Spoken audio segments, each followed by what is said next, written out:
The wind had a way of whispering secrets in the town of Calico Bend, secrets it carried through broken saloon windows and over rusted train tracks that hadn't shuddered beneath wheels in over a decade.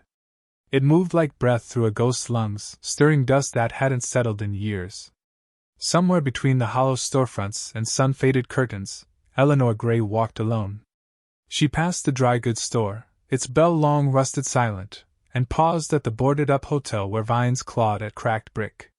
Her boots whispered over the gravel path as she turned into a narrow alley, then emerged into the sunlight before the bookshop, a crumbling relic nestled between a livery and a dry well. Gray and Company. Booksellers the sign still read, though the company had long since died with her grandmother. Inside, the air was velvet thick with age, cedar, dust, and the sharp ink scent of forgotten pages. She breathed it in like someone returning to a memory, then climbed the narrow staircase that led to the apartment above. The boards creaked beneath her like they remembered her weight. It had been 3 years since she was left at the altar, 3 years since the letters stopped arriving, since the silence began to hum louder than any clock. Every morning, Eleanor tied her hair into a low bun, wound the key around her neck, and pressed her fingertips to spines and stitching.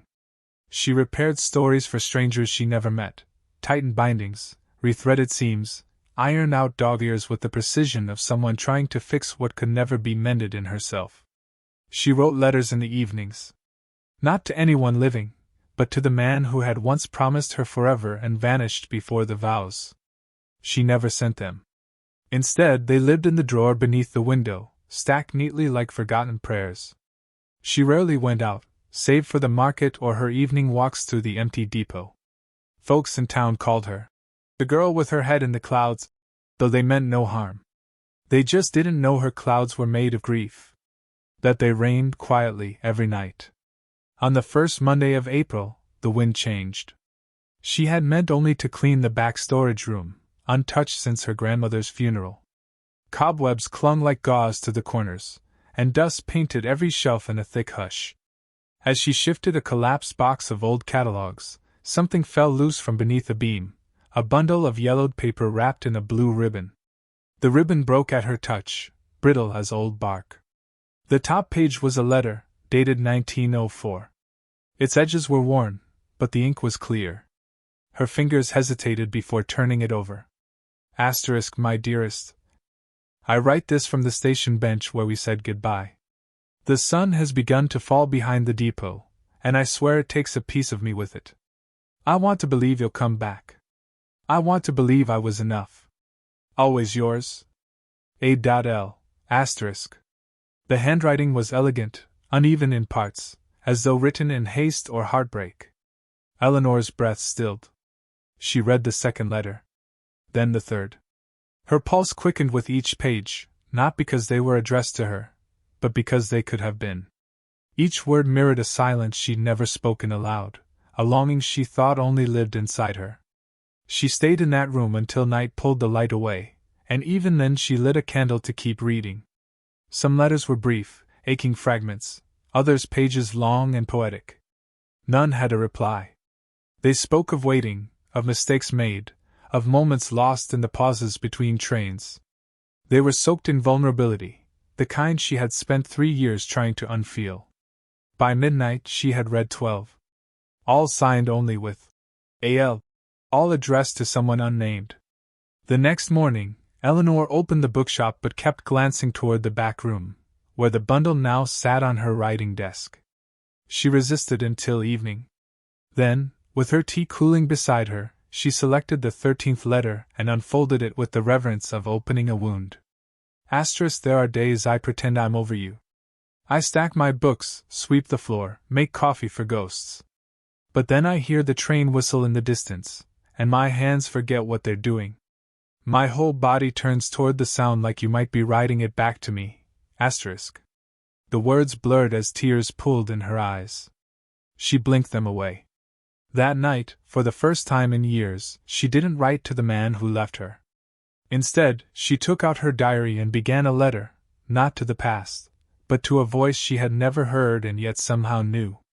Her handwriting was shaky, unsure. Dear A.L., I don't know who you are, or if you ever received the love you were waiting for. But your words have found a home, even if they were never meant to, asterisk. She didn't stop. She poured herself into the page, into the letter's echo, letting herself feel without filter or shame. When she finished, it was past midnight. The diary stayed open on her desk, just beside the bundle of letters. The next afternoon, the past came calling. The doorbell chimed, strange, as it rarely did. Eleanor wiped her hands and descended the stairs.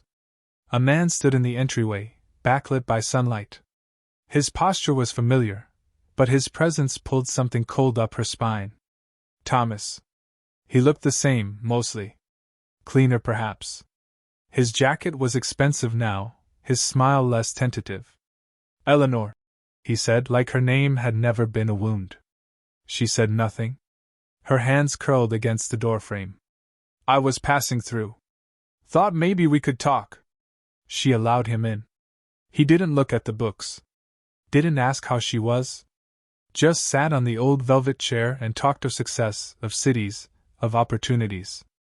Then, lightly, as if it were just a line in a speech, he said, I was wrong back then. Maybe we could start over. Something inside her ached at the familiarity. For a heartbeat, she imagined it, the safety of return, the illusion of healing. But the moment passed like a shadow across her chest. He never asked why she still lived here. Never asked who she had become. That night, Eleanor lit the last candle and returned to the bundle. There was one final letter at the bottom, its ribbon sealed in wax. She hesitated, then broke it. Asterisk, I let fear choose for me. And I've lived every day regretting it. I loved you. I just didn't know how to be loved in return. Asterisk. The words struck with brutal tenderness. A love squandered by silence. Eleanor closed her eyes. It wasn't about getting back what she had lost. It was about knowing she deserved more. She returned to her diary. Her hand trembled not from sadness, but from clarity.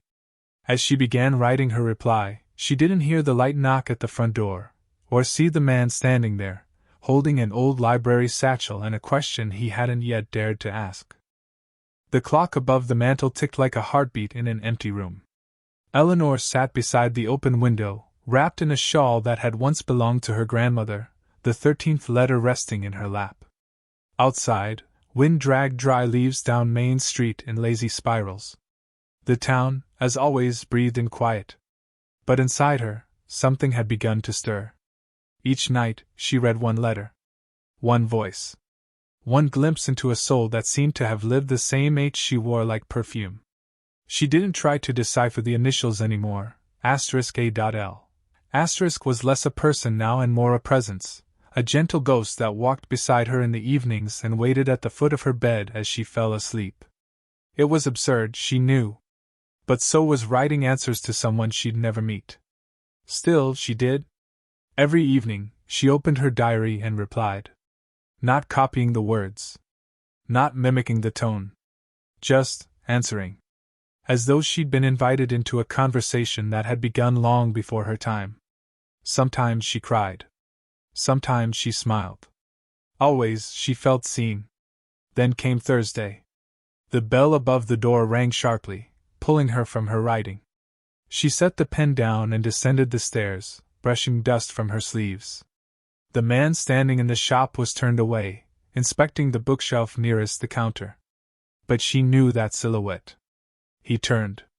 Thomas. His name moved through her like a draft, unwanted, but familiar. His hair was shorter now, and he wore confidence like a pressed suit. No apology on his face. Just that half-smile he used when he wanted something. I didn't think you'd still be here, he said, glancing around. Place looks the same. So do you, she replied evenly. He laughed, low and warm, like they were old friends. I was passing through. Figured I'd stop in. Reminisce a little. She didn't invite him to sit, but he did anyway, slipping onto the velvet armchair with the easy comfort of someone who never really earned it. He talked. About his new life in Chicago. The firm. His corner office with a view of Lake Michigan. As he spoke, Eleanor realized something strange. She felt nothing. Not hurt, not anger, not the hollow ache she'd carried for years. Just nothing. Like watching someone else's story play out on a stage she no longer performed on. "You look good," he said, softer now. "Better, even." "I am better." He nodded, then leaned forward. "I made a mistake. I got scared. I thought I needed more than this town, more than you. But I was wrong." She didn't look away. His words fell flat, like a song missing its melody. "I'm not asking you to forget," he continued. "I'm asking for a new start. A fresh chapter." She should have felt vindicated. But instead, a deep sadness settled into her. Not for herself, but for the man who still didn't understand what he had broken. She said nothing. He took that as permission. "I have a job in Denver now. It's not Chicago, but it's promising. I've got a place there. Big windows. You'd love it." The silence between them stretched, taut and final. Eleanor folded her hands in her lap. "Why now?" she asked. He hesitated. "I don't know. I guess I kept thinking of you." That was the truth, but not the kind that mattered. Later, after he left, with a promise to return in 2 days for her answer, Eleanor sat alone in the back room, the bundle of letters before her like a question she had never thought to ask. Her chest ached, not from longing, but from clarity. Thomas had seen her as a comfort, not a person. As a soft place to land. He still didn't see her. Not the woman she had become. Not the voice she had found in solitude. She pulled the next letter from the bundle. Her fingers trembled slightly as she unfolded it. Today I saw a woman reading at the station. She reminded me of you, not in her face, but in the way she tucked her hair behind her ear, like she was always trying to see more clearly. I wanted to sit beside her. To ask what she was reading. But I didn't. I still live in the shadows of almost. The words echoed through her, brushing against the rawest corners of her heart. The man who wrote these letters, this A.L., he knew something about restraint, about love that grew quietly and waited patiently. He didn't beg for second chances. He mourned the ones he never took.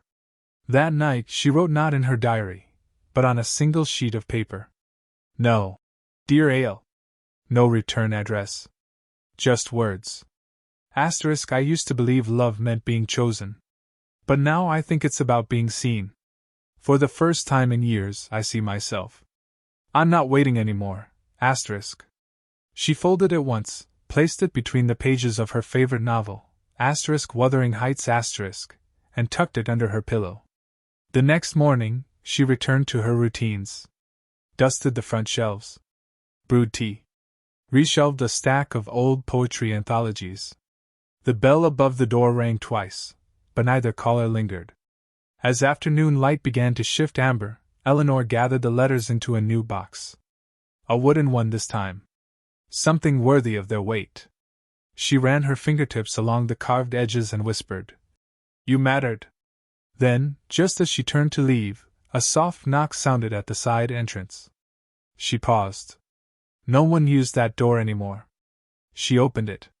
A man stood there, slightly older than her, with dark hair curled gently at his neck and a satchel slung across his chest.